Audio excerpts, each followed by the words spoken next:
अस्सलामु अलैकुम वरहमतुल्लाहि वबरकातुहू नहमदुहु व नुसल्ली अला रसूलिल करीम अम्मा बाद फ़अऊज़ु बिल्लाहि मिनश शैतानिर रजीम बिस्मिल्लाहिर रहमानिर रहीम।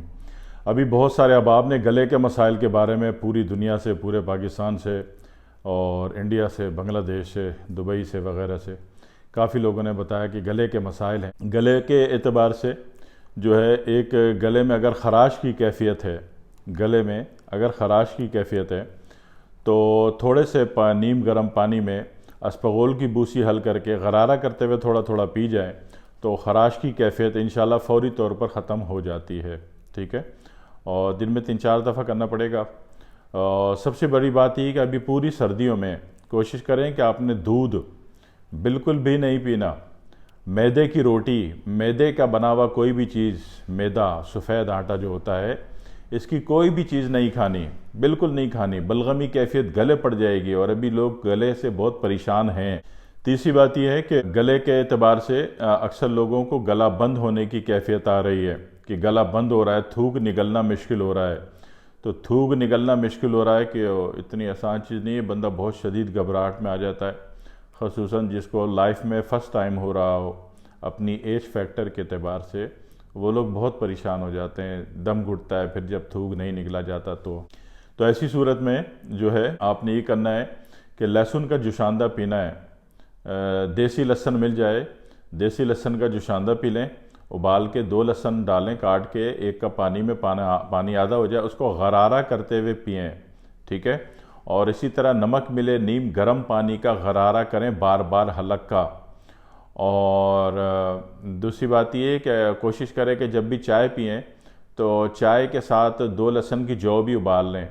ये जौएं 2 से ज़्यादा नहीं कीजिएगा, ठीक है, 2 बहुत होती हैं। और देसी लहसुन मिल जाए तो ज़्यादा अच्छा काम कर रहा है। इसमें लहसुन में ज़्यादा फ़र्क नहीं होता, मगर इस केस में जहाँ बलगमी कैफियत को जल्दी उसको बारीक करना हो, पतला करना हो, तो ऐसी सूरत में जो है आपको ये करना पड़ेगा। और दूसरी बात ये कि एक काम और करें, ये गले के मसले इतने आसान नहीं होते कि जिसको थूक निकलने में गला बंद हो रहा हो, तकलीफ़ हो रही हो, उनको जो है ख़ारजी एतबार से, ज़ाहिरी एतबार से लौंग का तेल या आयोडेक्स, कुछ नहीं होता फिर मजबूरन विक्स की भी मालिश करके कोई बड़ा सा कपड़ा या रुमाल आधे घंटे के लिए लपेट दें। और दूसरी बात ये कि सीने पे लहसुन जलावा तेल ज़रूर लगाइए, तेल गर्म हालत में हो। ख़ुसूसन बूढ़ों और बच्चों के तो ये हर हाल में करना है। ये थोड़ी सी मैनेजमेंट मैंने आपसे बताई है, ये आपने करनी है। और ठंडा, जिस तरह दूध बंद कर देना है आपने, मैदा और मैदे से बनी हुई सारी चीज़ें आपने बंद करनी है जब तक सर्दी कायम है। और इसी तरीके से पानी जो है ठंडा पीने का सवाल ही नहीं पैदा होता। ये बलगम इतना तेज़ गाढ़ा हो रहा है, इतना गाढ़ा हो रहा है कि सांस लेनी मुश्किल पड़ रही है। और गले और फेफड़े के मसाइल में जो है उनको अपनी मूवमेंट करना, उनका जो स्टैंडर्ड वैल्यू टाइम है जिससे वो इन आउट होते हैं, पुशअप होते हैं, पुश होते हैं, उसमें फ़र्क आ रहा है। तो लिहाजा जब भी पिएँ कोशिश करें हल्का से नीम गर्म पानी पिएँ।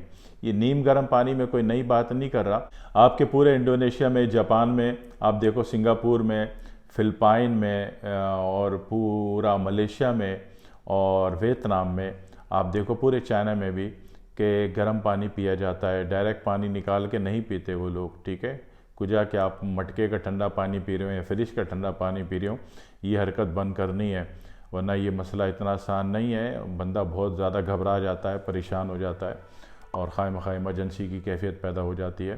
तो ठंडा पानी, मैदे की चीज़ें और दूध आपने बिल्कुल बंद रखना है। और वो लोग जो कोई भी दवाएँ खा रहे हैं, पी रहे हैं, वो भी कोशिश करें कि बलगमी कैफियत पैदा करने वाली हर चीज़ बंद रखनी है पूरी सर्दी। ठीक है, कोई भी चीज़ जो सर्द मिजाज रखती हो वो बंद रखनी है। और कोई भी नुस्खा, कोई भी इलाज जिसमें फिटकरी का इस्तेमाल होता है, वो या तो गर्म पानी से कुल्ली गरारा करें या फिर मत लें। फिटकरी भी इंजमात की कैफियत में बहुत बड़ा किरदार अदा करती है और इसका मिजाज सर्द खुश्क है, तो ये भी नुकसान दे देगा। तो इस पूरी सर्दी में ये एहतियात आपने करनी है। ठीक है जी। और दूसरी बात यह है कि बच्चों और बड़ों के, बुज़ुर्गों के सीने में लहसुन जला हुआ सरसों का तेल गर्म हालत में मालिश करें, कपड़ा डालें उनके सीने पे। बच्चे और बड़े बुज़ुर्ग बहुत नाजुक होते हैं, और हो सकता है जवानों को ज़रूरत महसूस हो तो जवान भी ये काम करें। लहसुन अच्छी मकदार में ख़रीद के घर में रखें जब तक कि सर्दियां हैं। इसी का कुल्ली करनी है, इसी के गरारे करने हैं, इसी को पीना है, इसी की चाय बनानी है, चाय के साथ इसको भी उबाल के पीना है गरारा करते हुए, कुछ वक्त का रिलीफ मिल जाता है। और इसी को जला के सरसों का तेल में इसको सीने पे और कमर पे भी, अगर किसी को ज़्यादा सीवियर केस हो, सांस का, फेफड़े का, सीने का, तो ऐसी तमाम सूरतों में आपने जो है ये लहसुन का तेल लगाना है। और लहसुन का तेल सीने में तो लगेगा ही, कमर में भी लगा लें तो मेहरबानी आपकी, वरना सीने में तो लगेगा ही लगेगा। ये जो है आपकी पूरी टांगों पे भी लगेगा और पाँव के तलवों पे भी लगेगा।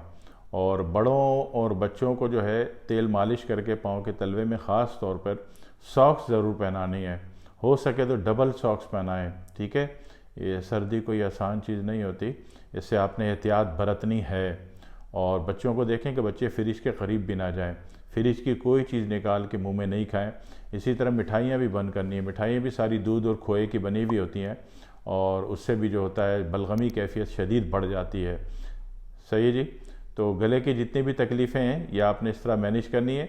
सिर्फ ख़राश वाली कैफियत में आपने नीम गर्म पानी में अस्पगोल की भूसी, वो भी गरारा करते हुए बहुत सिलो सिलो उतारनी है ख़राश वाली कैफियत में। इसके अलावा थूक निकलने वाली कैफियत में ये सारा काम ये लहसुन से ही होगा। लहसुन उबाल के पीना है, लहसुन का तेल लगाना है और लहसुन का जो है वो आपने जो चाय बना के पीनी है। सही जी। तो ये एहतियातें करनी आपने। बहुत से लोग दिन भर पूरी दुनिया से एक ही फ़ोन आ रहा है, गले के मसले का, सीने के मसले का, फेफड़ों के मसले का। तो ये मसले इससे निमट जाएंगे और आपकी परेशानियां अल्लाह करेगा कि दूर हो जाएंगी और इंशाल्लाह अल्लाह करेगा आप ठीक हो जाएंगे इंशाल्लाह ताला। तो ये मजमूई बातें थी, इस पर आपने अमल करना है। मैं समझता हूँ मैं जो बताता हूँ बहुत आसान तरीन चीज़ बताता हूँ, मुश्किल में तो मैं डालता नहीं, है ना। आसान बात है। लहसुन दुनिया की हर जगह मिल जाता है और कोशिश यही करनी है कि देसी लहसुन मिल जाए। आप सब्ज़ी वाले से बोलेंगे तो सब्ज़ी वाला आपको देसी लहसुन दे देता है। आम दिनों में लहसुन का हम मिजाज का ख्याल नहीं करते, देसी लहसुन हो चाइना वाला हो, लेकिन सर्दियों में कोशिश की जाती है कि देसी लहसुन ही इस्तेमाल किया जाए, ठीक है। इस पर अमल कीजिए और अल्लाह आपको अच्छा करे। दुआ में याद रखिएगा। वस्सलामु अलैकुम वरहमतुल्लाहि वबरकातुहू।